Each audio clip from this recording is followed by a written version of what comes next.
and getting back to how cruel the world really is. And it is cruel. It's a cruel world. And we've got to remember that. We live in, to an extent, a naive reality we've been indoctrinated with by those who control us all.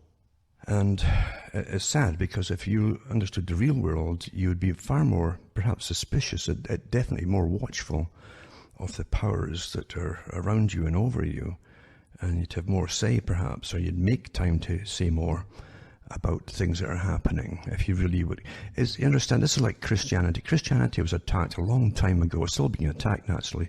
Even the United Nations admits it, which is rather, again, it's rather strange that they even bother to admit it. But Christianity was different before. Of course it was different. And forget all these movies you see. There are no movies of Christians 200 or 300 years ago. We don't have movies about them at the time, for instance, they were made. But the fact is, even before then, Christianity had a recognition that the world was a pretty evil place. They called it the fall. Because of, it doesn't matter what the fall was. The fall was the fallen nature of humans. The nature that causes or allows the powerful, hungry, evil people of the planet to cause wars and slaughtering and starvations and things like that. And if you forget that, it happens like over and over again. What you mean taught now to be naive? And Christianity today is for children. Even the songs they put out for Christians today are literally the kind of songs that they'd sing at one time in Sunday school for children. Because adults were taught the harsh realities of history and the world that we live in. And they were taught the nasty realities of the humans who want power over people. That was essential. And it made you aware of the other side that rules everything and causes the misery, both in a personal situation or a collective situation. And there was a more mature people. They weren't shocked by it.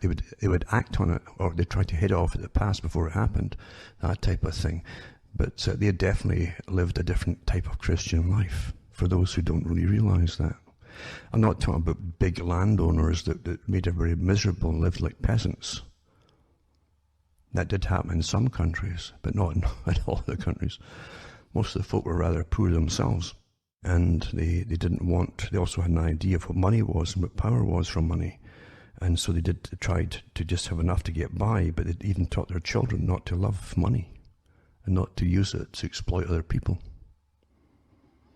That was all washed away by steady erosion by the humanists and the atheists and so on, until you end up today where you're worshipping people that are billionaires. So much so you allow them to rule over you without even being elected in different parts of the system and the world. So you should always think about it and try to remember how it all happens around you and how the nasty things happen to your supposedly almost sterile world, sterile existence. At one time we all looked after family members who died in our homes. And you take care of them through all the terrible things that happen to the body before they die. And children would grow up knowing it, and so they realized how valuable human life was, how we are to each other and what is really valuable. That's all gone today. Hospitals deal with all these things, and then undertakers deal with the rest of it. And the last you'll see of any member is perhaps at a funeral service, and that's it.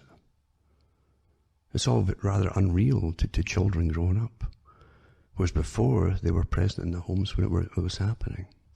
That was an essential part. Dying is an essential part of understanding what life is and living the life. But it certainly made people more compassionate and more forgiving towards other people for things. Do you understand how easy it is to strip you of your defenses for survival? Or even as a decent society. It's all one and the same thing.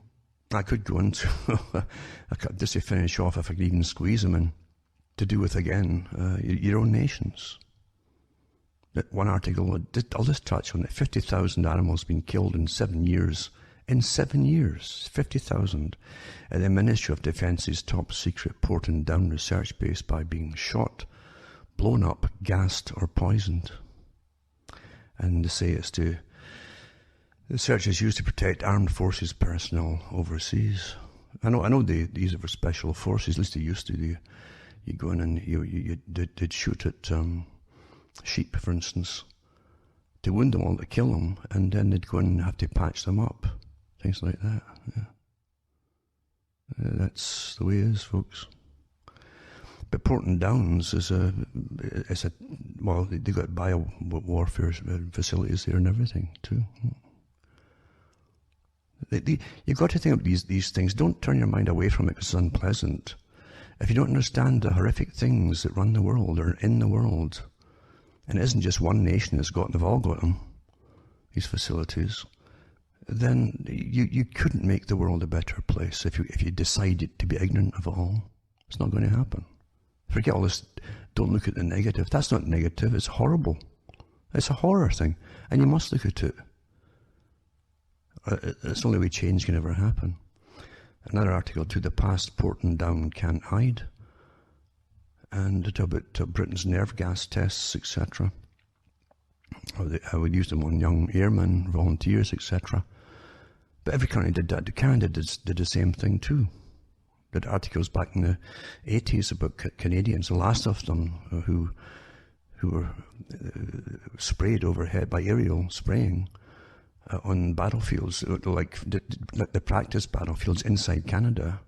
And they're told it was just to test different chemicals that wouldn't do them any harm, and they all died pretty well of cancers and things. And you'll find in every country, if you go digging for the old news articles, when news would tell you a lot more than they do now. And then you have another one too, Operation LAC. It was in Canada, the US Army Chemical Corps, Operation Dispersed Microscopic Zinc Cadmium Sulfide particles over much of the US and Canada. I know it did over Winnipeg, in order to test dispersal patterns and the geographic range of chemicals or biological weapons. These are carcinogenic things. They're used in Britain too, off the coast of Norfolk, from using ships and blown into the mainland and testing it too. We're all used like this, folks, in this great civilized system we live in, where we're taught not to look at the negative. I'll put some of these articles up anyway, just because I've got them up anyway right now, not because I could tie them into my talks, but you've got to stop being so naive. And hopefully there's enough people can handle this rather depressing stuff. It can be depressing, sure it is, but if you can handle it, at least you become a stronger person. And perhaps down the road, you or your children or somebody will speak out too about these things, because you understand, you get the same characters that do all for instance, these warfare bio things, the same character, and the big chemical companies involved in for very fast bucks and all the rest of it, and growing food and all the rest of it that you're eating. You better think of these things. We are technically, like Charles Fort said, he said that we're farmed, he says, which means you must have farmers, eh? And that's the only way you can get really positive change. Not the elite creating the NGO massive armies to protest the very things that they want done, Strip me off your food supply, strip me off your protein supply, strip me off a heat supply down the road. You better think about it. It's a very, very deceptive world indeed. As I say, at least as the older Christians knew at one time. And they were aware, because of its history that they were living through at the time, they were very, very well aware of it, with all the incredible wars throughout Europe and elsewhere. Some of them lasted 100 years or more. Some of them never stopped, I think. But we live in such a happy television-created fictional reality now, don't we?